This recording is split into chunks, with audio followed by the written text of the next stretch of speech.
আপোনালোকে গমেই পাইছে যে বিশ্বনাথ জিলাটো অসমৰ অন্যান্য স্থানৰ লেখীয়াকৈ বিশ্বনাথ জিলাটো উচ্ছেদ কৰাৰ বাবে জাননী জাৰি কৰিছে আৰু সেইবাবে আমি যি উচ্ছেদস্থলী তাতে আমি গৈছিলোঁ, মানুহখিনিৰ লগত কথা পাতিলোঁ আৰু কথা পাতি গম পালোঁ যে গোটেই মানুহখিনি ইয়াৰে আমাৰ সম্পূৰ্ণ ভাৰতীয় নাগৰিক হয়।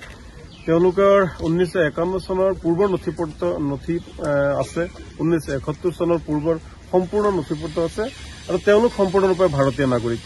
আৰু এইটো একপক্ষীয়ভাৱে হিমন্ত বিশ্ব শৰ্মা নেতৃত্বাধীন চৰকাৰখনে তেওঁলোকে এইটো উচ্ছেদ কৰিবলৈ ওলাইছে আৰু তাক আমি ধিক্কাৰ দিছোঁ। কাৰণ উচ্ছেদ কৰাত কাৰো আপত্তি নাথাকে যেতিয়া চৰকাৰৰ ভূমিৰ প্ৰয়োজন হয়।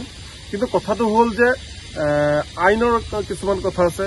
ন্যায়ালয়ে কৈছে যে যদি চৰকাৰৰ প্ৰয়োজন হৈছে উচ্ছেদ কৰিব লাগে, তেতিয়াহ'লে সেই মানুহখিনি যদি ভাৰতীয় হয় তেওঁলোকক পুনৰ সংস্থাপনৰ ব্যৱস্থাটো আগত কৰি ল'ব লাগিব।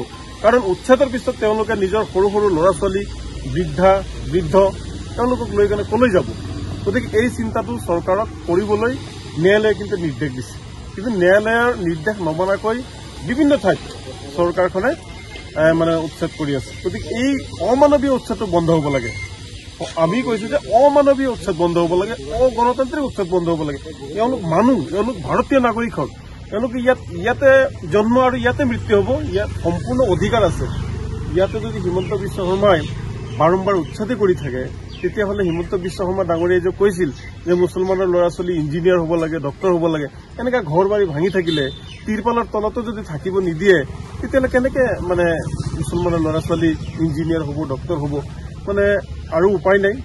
হিমন্ত বিশ্ব শৰ্মা নেতৃত্বাধীন চৰকাৰখনে নিৰ্বাচনৰ পূৰ্বে যিসকল ইছ্যু লৈ তেওঁলোকে চৰকাৰ গঠন কৰিছিল, জনসাধাৰণক যিসমূহ প্ৰতিশ্ৰুতি দিছিল, সেইসমূহ ৰূপায়ণত সম্পূৰ্ণ ব্যৰ্থ হৈছে। তেওঁলোকে মূল্যবৃদ্ধি ৰোধ কৰিব পৰা নাই।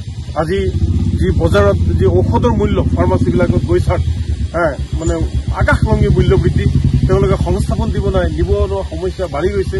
এইবিলাক প্ৰতিশ্ৰুতি পূৰণ কৰিব নোৱাৰি একাংশ দল সংগঠনক লগত লৈ অকল সংখ্যালঘু মুছলমানসকলক তুচ্ছ তাচ্ছিল্য কৰিছে। উজনিত ক'ৰবাত খেদা আন্দোলন আৰম্ভ কৰিছে, ক'ৰবাত ঘৰ বাৰী ভাঙি আছে, ক'ৰবাত স্বদেশী লোকক তেওঁলোকে পুছবেক নীতি আৰম্ভ কৰিছে।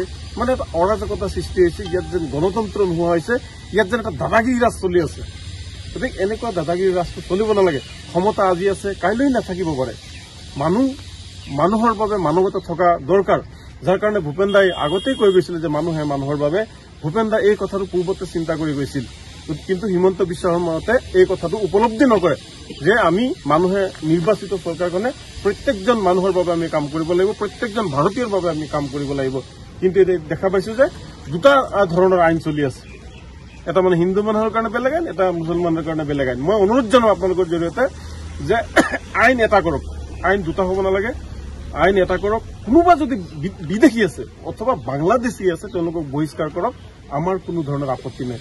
কিন্তু স্বদেশীক যেতিয়া অত্যাচাৰ কৰিব, ঘৰ বাৰী ভাঙি তছ তছ কৰি থাকিব, অন্যায় কৰি থাকিব, তেতিয়া কিন্তু আমাৰ ক'বলগীয়া আছে।